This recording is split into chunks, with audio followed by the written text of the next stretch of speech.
Bonjour et bienvenue dans les investigations de l'étrange du circuit-officiel.be. Nous revenons une fois de plus sur l'affaire de.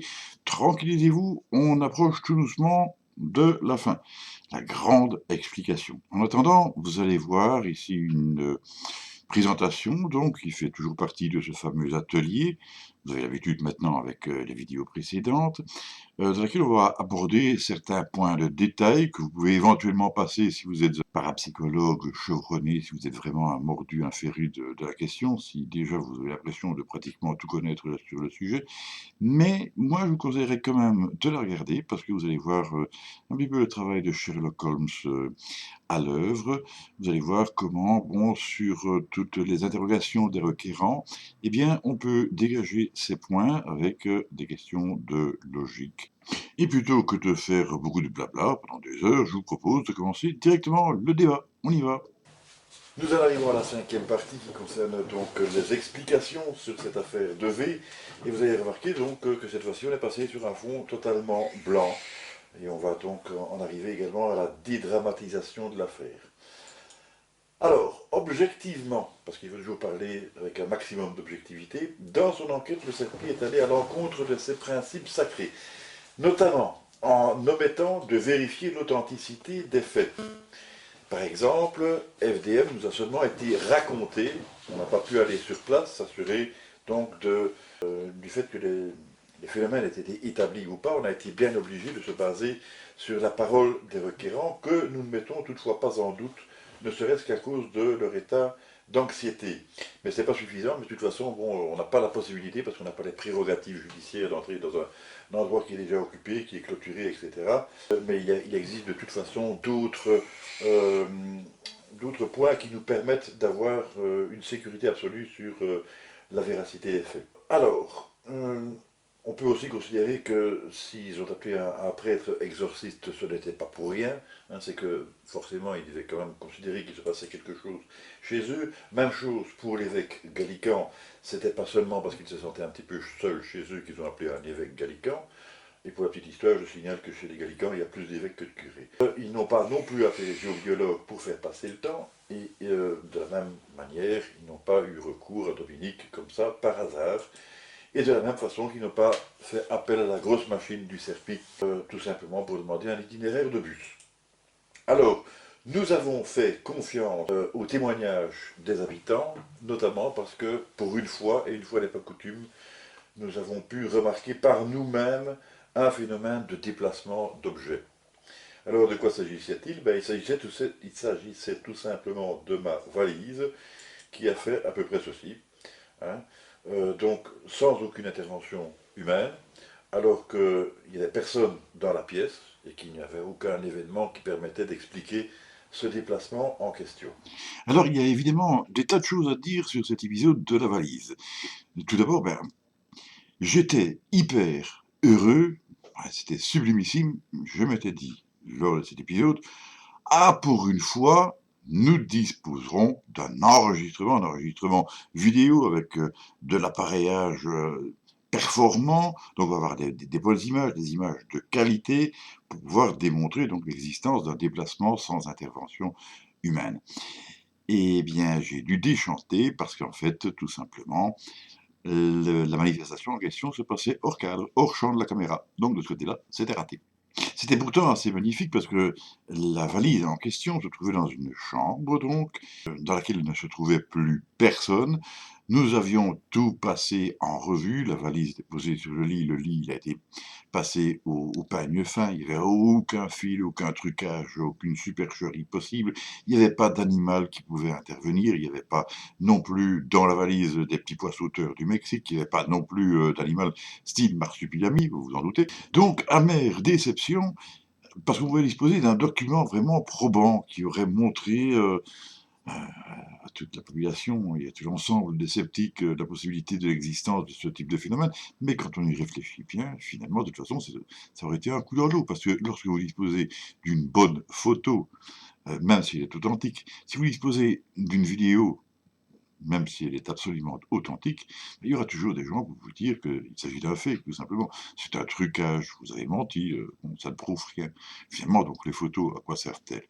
eh bien, elles auront au moins servi à nous convaincre de ce que l'on n'avait absolument pas besoin de faire une investigation particulière et d'authentifier les phénomènes de FDM pour pouvoir croire nos requérants qui, bon, déjà dès le départ, avec leur aspect émotionnel, avaient toute notre confiance. D'un autre côté, avant d'en arriver à cette manifestation remarquable s'il en est, il a fallu suivre quand même les instructions de nos requérants. Donc en fait, le principal des manifestations se déroulait dans cette chambre. Et ça se déroulait, je veux dire, de la manière la plus spectaculaire, mais on pouvait également apparemment provoquer les choses. On pouvait provoquer le phénomène de poltergeist. Comment cela? Eh bien, c'est simple. Le maître de maison, on va le dire comme ça, se rendait dans la chambre et récitait la Bible au psaume 69. Ça ne se passait pas directement. D'après, on se retire, on regarde les caméras, on observe, et effectivement, donc, la manifestation se produit. Par la suite, lorsque nous avons abordé le sujet de la sexualité en matière de poltergeist, ce monsieur est venu s'exprimer auprès de moi et m'a dit: «Mais enfin, monsieur, est-ce que vous pensez vraiment qu'il y a un rapport quelconque avec la sexualité quand je suis venu réciter le psaume 9 dans cette chambre? Monsieur, vous pensez franchement qu'en récitant le psaume 69, il n'y avait pas de connotation sexuelle?» Donc, on ne pouvait pas nier, à partir de ce moment-là, l'existence de déplacements d'objets, et leur affaire méritait toute notre attention. On a, d'autre part, bien détecté un vortex, et je reviendrai sur cette définition un petit peu plus loin dans l'exposé. De la même manière, tout cela nous a permis d'apprendre beaucoup de choses et d'avancer dans l'étude des poltergeists. Malgré tout, il faut quand même encore dégrossir et dédramatiser la situation, toujours dans la même optique psychologique qu'au départ. Nous avons reçu toute une quantité de photos, comme celle-ci par exemple, que j'ai coupée pour des raisons de confidentialité. Alors de quoi s'agit-il ici en l'occurrence? D'un insecte, d'un reflet. On doit bien avouer qu'on n'en sait rien. Ça reste étrange, bien entendu, mais comment vais-je dire, en ce qui me concerne, je trouve ça étrange, d'accord, mais pas forcément super inquiétant. Et ici, il faut que j'intervienne pour supprimer la séquence filmée parce qu'en fait, il y avait les droits d'auteur en question. Donc voilà, ne prenons aucun risque. C'était donc pour prendre l'exemple de la fameuse photo de l'OVNI du Vietnam. De quoi s'agissait-il? Il s'agissait d'une photo, bon, je ne vais pas vous la montrer évidemment, mais qui avait été prise par le hublot d'un avion donc, qui survolait Saïgon. On y voyait un objet qui ressemblait à quelque chose, je veux dire, d'astronautique, et qui ne trouvait pas immédiatement d'explication. Dans l'entourage des personnes que j'avais contactées, en l'occurrence, qui étaient étrangères au CERPI, il faut le signaler quand même, donc on émettait toutes sortes d'hypothèses, je ne citerai pas de nom, bien entendu, et des hypothèses qui étaient complètement aberrantes. On parlait d'entités scandinaves, de dieux nordiques, enfin bon, toute une salade épouvantable à laquelle je ne pouvais évidemment absolument pas souscrire. Pour trouver la solution de l'énigme, il m'a fallu quand même passer 5 nuits blanches en utilisant tous les systèmes, tous les filtres Photoshop et tout ce que vous voulez, pour en arriver quand même finalement à la conclusion que ce que l'on voyait apparemment au travers de l'hublot n'était pas situé à l'extérieur de l'appareil, mais bien à l'intérieur, et qu'en plus il s'agissait d'une superposition sur le hublot, qui le réduisait donc à 2 dimensions, d'objets situés dans l'appareil en 3 dimensions. Alors ici, on est encore mieux, mais ici, on n'est pas dans le numérique, on est dans le mode argentique, où il y en a un enfant qui apparaît dans la carlingue de l'avion, ou bien dans le building qui se trouve là, alors qu'en réalité, évidemment, il n'y en a pas question. Dans le cas présent, je rappelle qu'il s'agit de photos argentiques, il s'agit d'un problème de superposition au niveau du développement, puisque bon là, on est dans une réaction chimique en fait. Alors il y a évidemment tous les cas de pareidolie. Vous en avez un fameux ici, où vous avez des nuages qui présentent apparemment une, voire plusieurs visages qui prennent une apparence humaine, et pourtant ce ne sont que des nuages. Mais c'est l'effet que ça donne. Quantité de photos que nous avons reçues sont manifestement des effets de pareidolie, et il y a deux possibilités pour expliquer la pareidolie. Soit le cerveau, lorsqu'il est confronté à l'inconnu, remplace l'inconnu par du connu, mais ce connu ne correspond pas forcément, ne convient pas forcément à la situation. Il le remplace par ce qui peut, par ce qu'il croit être adéquat, mais qui ne l'est pas forcément toujours. Ou, à l'inverse, une fois qu'il est confronté à une émotion, il voit ce qu'il veut voir, c'est-à-dire qu'il transmet ce qu'il veut voir, il correspond finalement au caractère émotionnel des personnes. On va regarder ici quelques exemples amusants. Celui-ci est très célèbre, hein, c'est le fameux crash du World Trade Center. Wall Street Center. Voilà. Merci beaucoup. Merci. Si on regarde dans les panaches de fumée, on voit donc une espèce de tête démoniaque. Certains ils ont vu Satan et tout ça, ils ont fait des rapprochements, etc. C'est un simple effet de pareidolie. Pareidolie aussi, remarquable quand même, pour un simple nuage, que l'on puisse y voir les yeux, même le sourcil, le nez, la bouche, le menton, si on veut une oreille démesurée qu'on pourrait prendre éventuellement pour une corne, et donc lui donner un aspect démoniaque. Ben, c'est pourtant toujours, bel et bien, un effet de pareidolie. Alors, ben, on peut poursuivre. Ici, c'est une... parce qu'il fait plus sombre. C'est parce qu'il fait plus sombre dans la pièce, donc l'écran, on voit un visage. La pareidolie. Voilà. Pour donc ton exemple qui suit, on a un autre exemple de pareidolie où vous n'avez pourtant pas une figure dans une tartine, sauf sur l'image. Bon. Parce que notre cerveau veut nous faire croire que c'est quelque chose qu'on connaît. Parce qu'en tout cas, ça y ressemble, comme dans les cas de ces poivrons, qui ont un aspect maléfique, diabolique. Il y en a qui ont plus peur. Ils ont peur. Ouais, c'est comme on veut, en fait, ça dépend de ce que le cerveau nous dicte d'y voir et de son interprétation. Hein. Ici aussi, donc, dans un nuage, je pense que c'est assez parlant. Ici, c'est peut-être encore plus terrifiant, puisqu'il y a deux yeux rouges qui donnent une apparence de vie à l'image, catastrophique justement par l'incendie avec la présence des pompiers, etc. Ça, c'est beaucoup plus sympathique, quoi, mais c'est toujours une pareidolie. Hein. Voilà, c'est toujours un effet de pareidolie. Ici, c'est un autre genre de pareidolie, et bon, je le soumets à votre approbation, vous voyez ce que je veux dire. Non, mais ce n'est toujours rien de plus qu'un effet de pareidolie. Peut-être un petit peu plus subtil, c'est gentil. C'est une flamme dans laquelle on peut reconnaître une femme. C'est une femme à laquelle on pourrait déclarer sa flamme. Voilà. Ici, de simples pantoufles, mais qui prennent un aspect ricanant, avec une grande bouche et des yeux. Voilà, enfin, vous voyez. Eh bien, c'est toujours de la pareidolie. Alors, je la trouve amusante, celle-ci, elle est gentille. Hein, elle est bien, je vois la tête du chien, c'est amusant. Il se demande vraiment quoi. Hein, peut-être que l'autre aussi, j'en sais rien. Mais l'autre, en tout cas, c'est une pareidolie, tout simplement. Le chien lui aussi a été amusé, malgré son long museau. Alors ici, bon, ça c'est connu, hein, cet exemple donc, de l'arbre. Tout le monde connaît. Bon, c'est hasardeux, c'est aléatoire, c'est comme ça que ça se présente, et ça ressemble évidemment à un visage humain dans l'arbre, mais c'est toujours un effet de pareidolie. Ici, pareidolie, eh bien non, cube de l'équerre, c'est facile parce que c'est marqué, hein, donc il suffisait de lire. Qu'est-ce qu'on veut dire par là? Eh bien, vous avez une représentation donc du cube. Mais on se trouve ici forcément en deux dimensions, puisque c'est un écran plat. Hein, on ne va pas derrière dans le mur. Bon, on veut représenter un cube qui pourtant est en trois dimensions. Et donc on fait ce qu'on appelle un effet de perspective.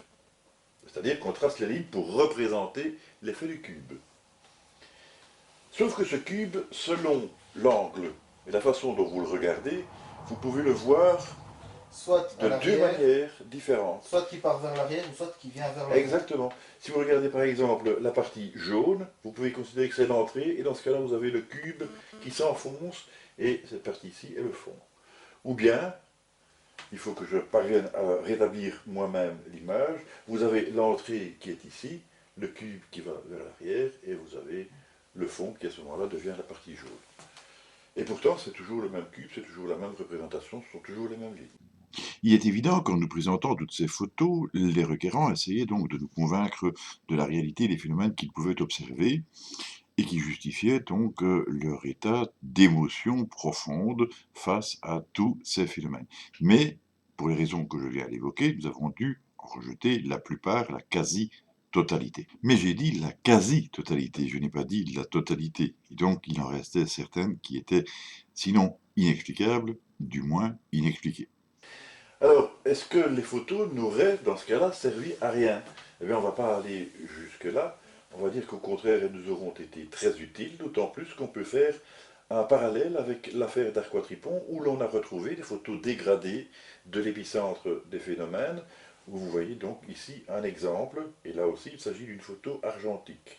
Donc, peut-être accident, mais comme il y a eu plusieurs photos différentes dans un cadre de poltergeist, ça mérite quand même de se poser des questions. Alors, une explication contre toute attente. Les poltergeister. Pourquoi est-ce que j'ai marqué poltergeister? Parce que c'est un mot allemand et que au pluriel, c'est comme ça que ça s'écrit.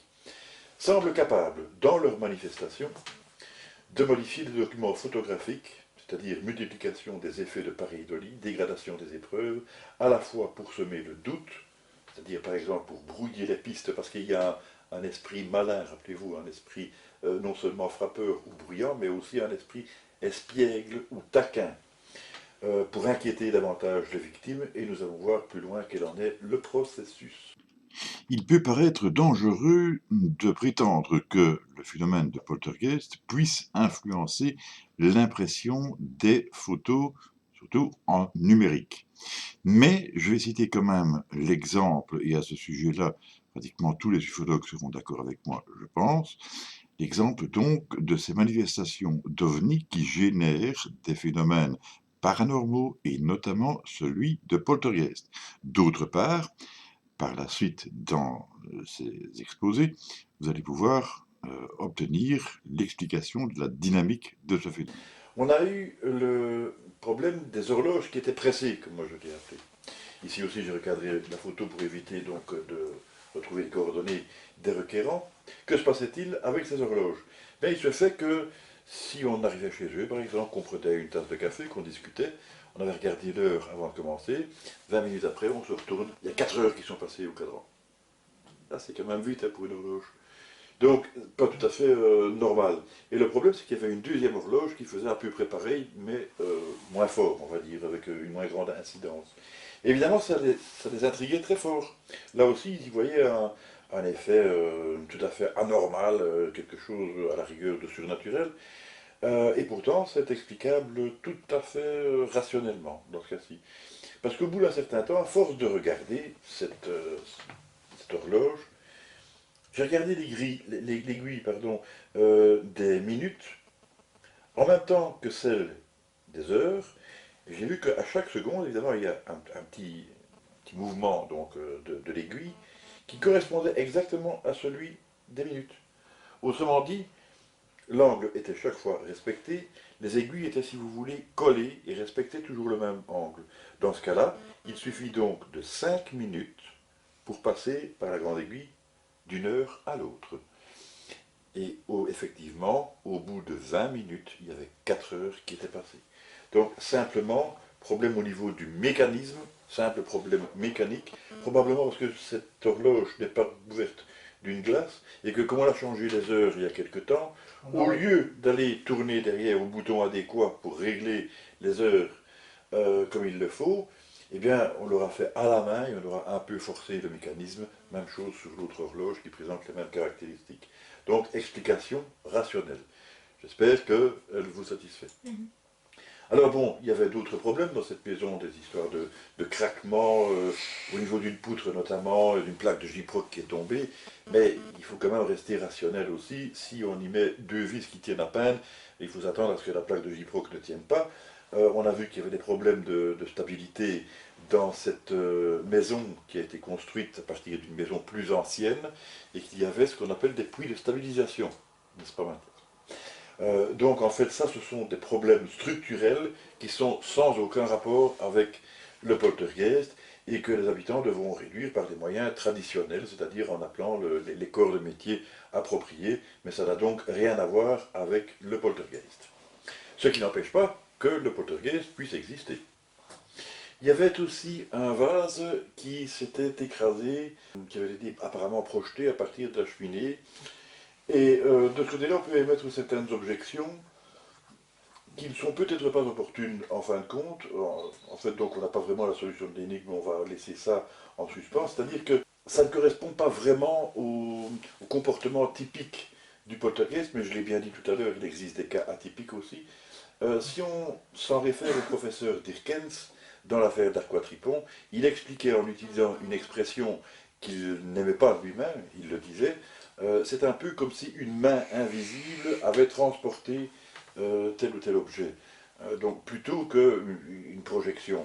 Et donc, dans le cas du vase, si ça avait été un effet de poltergeist, il est vraisemblable, mais pas certain, donc je reste prudent, que le vase se serait déplacé et déposé plutôt que fracassé de l'autre côté. Ça reste malgré tout possible, donc de ce côté-là subsiste un point d'interrogation. Auquel je vais répondre directement en signalant que dans un cas comme dans l'autre, on peut imaginer donc l'intervention humaine plutôt que de celle d'un quelconque fantôme. En effet, donc, s'il s'agissait d'une action humaine, indirecte, on peut donc envisager le cas où le vase est déposé doucement, précautionneusement, sans casse, ou tout simplement qu'il est balayé de la cheminée sur laquelle il se trouve et qu'il est projeté au sol et qu'il se brise. On n'a pas forcément besoin d'un fantôme pour ça, ou d'une entité quelconque de l'au-delà. Ce qui nous manque par contre, c'est pour l'instant la mécanique du phénomène. Le cas de la Dame Blanche. Alors, il faut le dire tout de suite, le cas de la Dame Blanche et de ce type de fantôme relève plus des phénomènes de grande hantise, c'est-à-dire avec apparition. Il en est question dans l'affaire de V, mais c'est assez flou, c'est pas vraiment très net, c'est pas super probant, et nous ne l'avons pas vu. Il existe toutefois un document donc, qui est à la disposition en possession de Ripley et qui pourrait éventuellement être présenté à l'occasion. Mais bon, c'est pas vraiment dans l'optique de la Dame Blanche ici. Et pour ce qui est de la Dame Blanche, on peut rentrer dans toutes sortes d'explications. J'ai étudié le sujet, je veux dire, en profondeur, notamment dans le cas de la Dame Blanche de Caen. Il y a des invraisemblances absolument aberrantes, comme par exemple, bon, donc en fait il s'agissait d'une Dame Blanche qui se trouvait occupée de faire autostop pas loin d'Ardansing, et qui se faisait embarquer par des personnes qui étaient charitables et qui voulaient la conduire. Bon. Donc elle monte dans la voiture, mais elle ne donne pas sa destination. Et les gens, ça ne les préoccupe pas. Voilà. Donc, vous allez où Elle ne répond pas.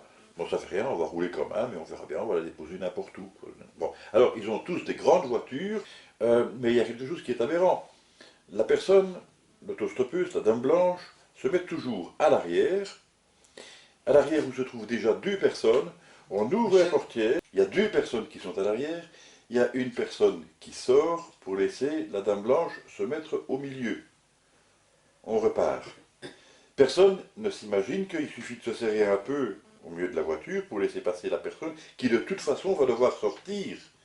Et donc redéranger la personne qui est déjà descendue une première fois, ce n'est donc pas logique du tout. Maintenant, si on considère que la Dame Blanche est un fantôme, elle est immatérielle, quand elle se met entre deux personnes, si elle est un peu serrée dans la voiture, on constate quand même s'il y a une présence, s'il y a une matérialité, s'il y a un poids sur le siège, s'il y a un contact qui peut se faire. Et donc, ça ne correspond à rien. Mais la chaleur humaine aussi. À la chaleur humaine aussi. Et justement, parlant de chaleur humaine, ça me permet de citer le cas des Dames Blanches qui montent à l'avant, puisqu'on a le cas d'une personne notamment qui s'est un petit peu affranchie avec sa Dame Blanche, au point de mettre sa main sur sa cuisse. On se demande bien pourquoi, mais enfin, bonsoir. Et il aurait constaté la froideur de cette cuisse. Là, au moins, il a constaté quelque chose. Mais la Dame Blanche s'est quand même éclipsée après le fameux virage dont elle annonçait la dangerosité pour éviter la reproduction d'un accident. Elle disparaissait quand même dans la nature, très mystérieusement, et comme par hasard, elle laissait sa carte d'identité sur le siège. Alors évidemment, les témoins, du fait qu'ils disposaient de la carte d'identité, pouvaient se rendre compte qu'il s'agissait de telle ou telle personne décédée à tel endroit, ça correspondait, magnifique, et ils allaient se rendre au bureau de police. Voilà, ça c'est le témoignage. Et c'est tellement probant, cette affaire de Dame Blanche, que le cas s'est reproduit, parce que si vous regardez Internet, vous allez voir le nombre de cas incroyables. Autrement dit, on peut en déduire qu'au bout d'un certain temps, le commissariat de police a été submergé de carte d'identité de la même personne. Moi, j'ai reçu 250 fois la même carte d'identité, c'est complètement aberrant. Alors moi j'en ai une autre en cas de dame blanche aussi. Avec du chocolat alors. Non. Ici peut-être que j'ai trouvé une petite vidéo vite fait bien fait. Moi l'histoire que j'ai de la dame blanche, c'est une dame qui montrait qui fait toujours de l'autostop bien sûr. Elle monte dans la voiture toujours à l'arrière. Arrivée à ce moment sur la route, elle hurle dans la voiture Ouais. et là c'est l'accident total. La voiture est dans tous les états et tous les occupants sont morts.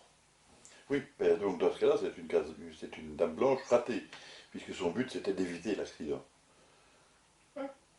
C'est pas une dame. Donc ce serait plutôt une dame noire dans ce cas-là. On viendra sur ce point-là aussi. De toute façon, bon, c'est pas représentatif. Les dames blanches de Caen ne sont pas représentatives du phénomène de poltergeist de la ville de V. Et pour la petite histoire, je signalerai que j'ai téléphoné à la police de Caen qui m'a très aimablement répondu, sans trop d'ironie, non, monsieur, à cet endroit-là, ni ailleurs d'ailleurs dans la ville, nous n'avons de dames blanches de ce type-là. Par contre, nous avons pas mal de dames noires avec des mini-jupes et des porte-chartelles. Mais c'est pas tout à fait de ça qu'on parle. Malgré tout, il ne convient pas de se moquer éperdument de cette affaire de Dame Blanche dans le cas des manifestations de la ville de V.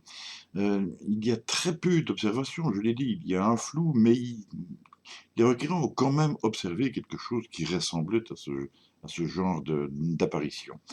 Bon, alors ça ne se présentait pas du tout de la même manière que pour la Dame de Caen, mais il faut comprendre ça d'une autre manière. Il faut comprendre cela comme étant de la visualisation de l'interprétation symbolique de la virginité à rapprocher du domaine sexuel. Alors il ne faudrait pas croire que l'on veut ici absolument tout ramener au domaine sexuel, un petit peu comme l'aurait fait Freud en matière de psychanalyse. Le but n'est évidemment pas là. Mais je persiste et signe en rappelant donc que dans mon optique, la sexualité est l'une des composantes du phénomène de poltergeist. Il faut que je cite là quelques éléments qui jusqu'ici n'ont pas été portés à votre connaissance.